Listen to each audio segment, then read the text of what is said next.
Hi folks, Mark Lenzer here with Reroof America Contractors. Today we're looking at one of our newest houses that we just got done roofing. This roof is a extremely large house, and you'll see when I get you some views from around the other side of the tree. We roofed it with a Class 4 impact resistant shingle. It is called Grand Sequoia IR. You can see it's a very elegant house. Notice some of the other details. The gutter chains, the matching gutters.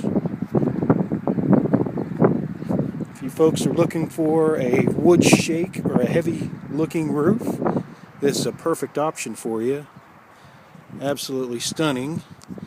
You notice the different colors within the roof itself.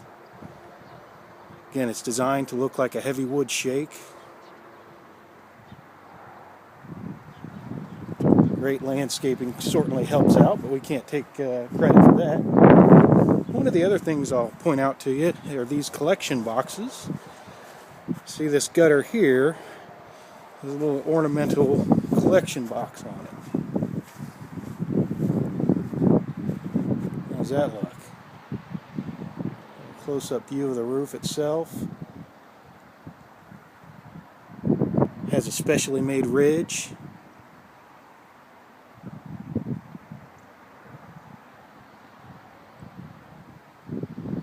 Just the latest beautiful roofing job from Reroof America.